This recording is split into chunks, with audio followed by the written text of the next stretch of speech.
Il existe dans la nature, autour de nous, et en nous, partout, trois feux. Trois feux différents les uns des autres. Bien différents. Différents en matière, différents en essence, différents en nature, différents en esprit, mais issus tous les trois d'une même substance originelle. Une substance qui transcende tout notre monde, notre univers, est capable d'engendrer des trésors d'une portée infinie.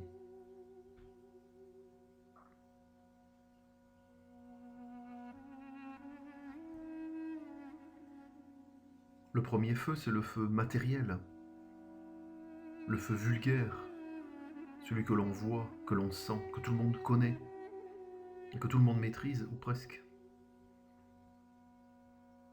C'est le feu qui brûle les mains, le feu vulcain, le feu des volcans envoyé aux hommes par Prométhée, selon le mythe, et qui a permis à l'homme de se distinguer, de prendre le dessus, malheureusement, sur les autres espèces présentes sur Terre,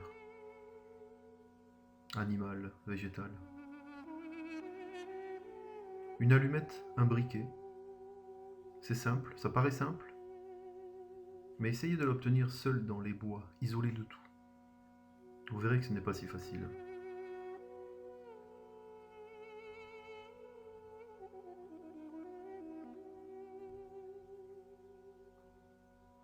Il tue et il détruit, comme il protège et il rassure depuis la nuit des temps.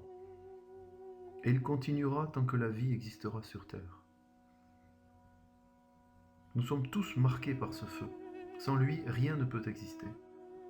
D'ailleurs, on s'est tous brûlés au moins une fois dans notre vie. Il est donc en nous, présent en nous. Il vient en nous, il vit en nous et nous marque à vie. Nous sommes à lui, en fait, comme l'enfer qui nous retient et nous empêche de partir.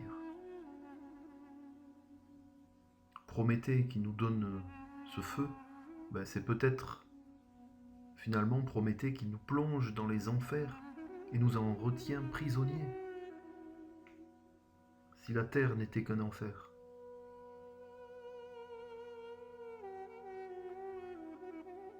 Le deuxième feu, c'est le feu secret, le feu qui ne brûle pas les mains.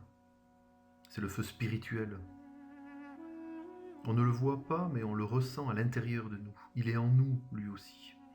Il vit en nous. C'est celui qui rend amoureux. Il est partout et ne demande qu'à être allumé. Les hommes, les animaux, même les végétaux le possèdent et l'utilisent. L'amour pour un être aimé, mais aussi l'amour pour une cause, comme les religions ou un maître spirituel. C'est aussi le courage, la volonté, mais aussi et surtout la passion. Avec ce feu intérieur, ce feu secret, tout est possible, ou presque.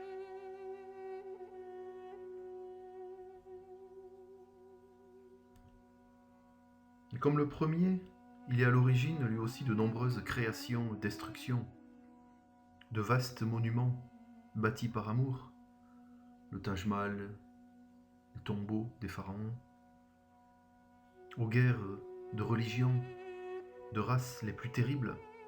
Là aussi, ça continuera tant que la vie existera sur Terre, et ça continue même aujourd'hui. Alors si le premier feu était en fait l'enfer, mais ce deuxième feu c'est peut-être le paradis donc. Drôle de paradis quand même. Et le troisième feu, c'est celui que l'on appelle le feu de roue. Le feu qui trouve son origine bien au-delà du matériel et du spirituel, au-delà de l'enfer et du paradis. Comme une roue qui tourne indéfiniment. C'est le serpent qui se mord la queue. L'ouroboros des alchimistes. On ne le voit pas, on ne le sent pas. mais il existe. Il est présent dans toute chose, au plus profond de la matière, comme au plus lointain de l'univers. Le mouvement des planètes dans les galaxies, le mouvement des électrons dans les atomes de la matière. En haut et en bas, en haut comme en bas, il est là. Ce feu de roue, ce troisième feu, c'est le cycle qui engendre le mouvement et donc l'espace. C'est finalement ce que les hommes appellent le temps.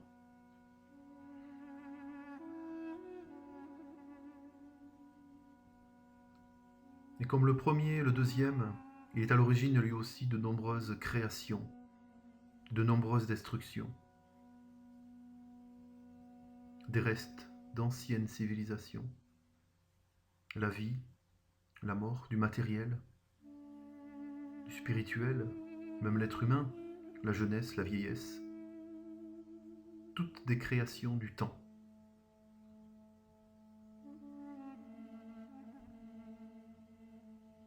Les trois feux sont donc à la fois les plus beaux créateurs et les plus grands destructeurs de l'univers et de tout ce qui le compose.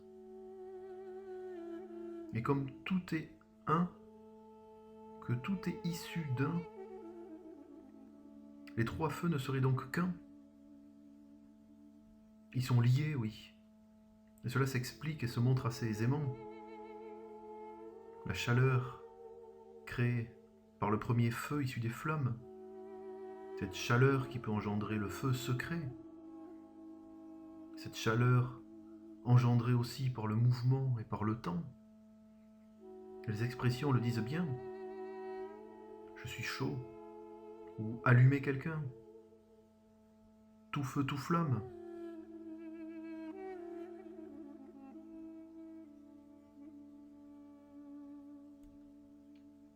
Tout est lié, c'est clair. Ces trois feux ne seraient donc que des degrés différents d'une seule et unique chose.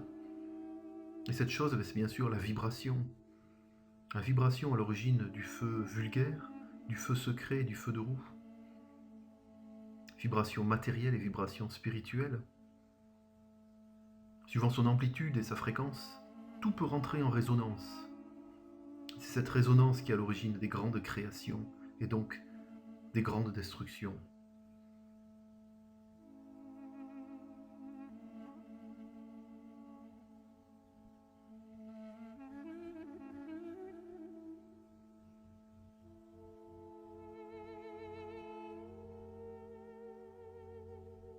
Le premier feu, de sa chaleur, obtenue à partir d'un simple bout de bois en vibration.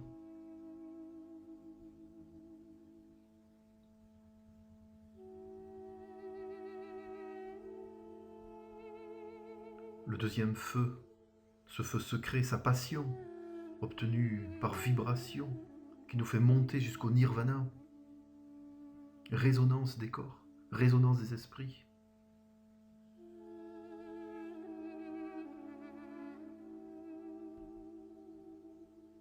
Et vibration engendrant la destruction, comme ce pont qui rentre à résonance sous l'effet simple du vent.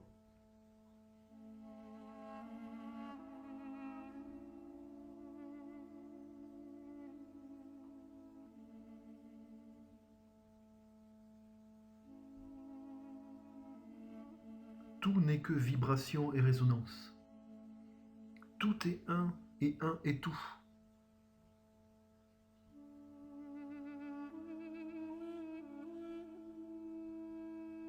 Mais plus que cela, ces trois feux ensemble réunis et maîtrisés peuvent engendrer quelque chose d'encore plus grand.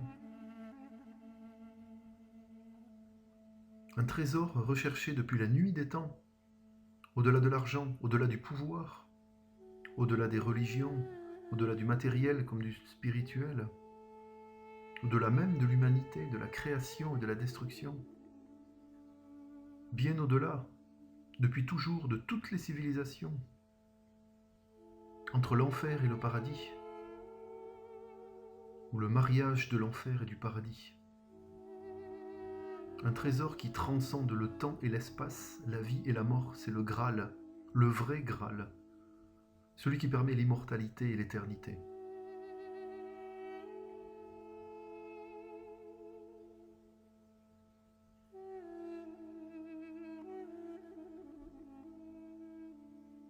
Les alchimistes l'ont découvert depuis longtemps, de tous les continents, et l'ont précieusement caché partout, au travers de textes, de contes, de fables. C'est ce qu'on appelle la langue des oiseaux. Blanche-Neige et les 7 nains, la souris verte, les fables de La Fontaine, etc. Tout est écrit, tout y est, mais savamment codé, à l'abri des quêteurs de mauvais esprits. Mais les pistes, les chemins sont là, les directions sont là. Dans les constructions, ce sont les cathédrales, les pyramides, les temples, qui regorgent de petits détails a priori insignifiants, mais riches de trésors là aussi, de codes bien cachés. Mais aussi dans les mathématiques, les nombres, la géométrie, le nombre pi, le nombre d'Orphie, et certains autres nombres magiques, 7, 37, 51, et des nombres qui font peur a priori, 13, 666, et bien d'autres. La nature aussi regorge de clés et de pistes. Et même l'être humain possède en lui des traces, à l'intérieur de lui, mais aussi sur lui, en sa matière physique et sa matière spirituelle. Tout est là, tout est codé, tout est écrit, tout est à notre disposition. Il suffit simplement de regarder, l'esprit ouvert.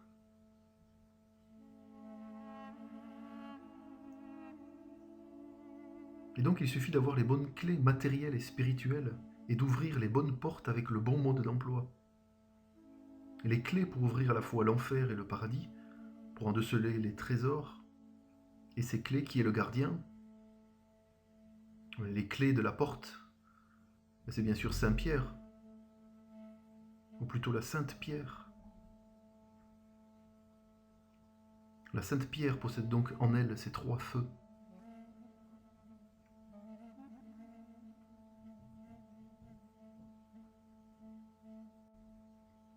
Trois feux, 3 couleurs, 3 substances, 3 étapes, 3 degrés, 3, rien que 3.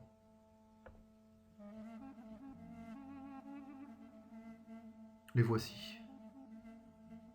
Le premier feu par le feu vulgaire, c'est celui de l'Athanor. Ce feu qui permet de séparer le soufre et le mercure de la première matière, et ainsi obtenir la tête de corbeau et la licorne. Puis c'est le deuxième feu, le feu secret, qui permet lui de purifier les 2 matières obtenues dans la première étape, et ainsi obtenir le germe de la pierre en les réunissant. Le troisième feu, le feu de roue, il va permettre d'engendrer l'enfant roi grâce à la lune et au soleil. L'enfant roi, la pierre à partir des matières précédentes réunies.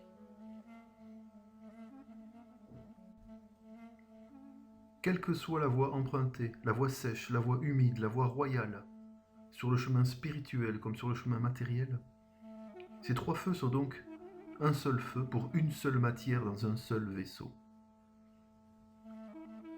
C'est l'unité des 3 feux qui mènent au trésor des alchimistes. De l'enfer au paradis, par-delà nos sens communs, la pierre est la clé de voûte des plus belles créations de l'humanité.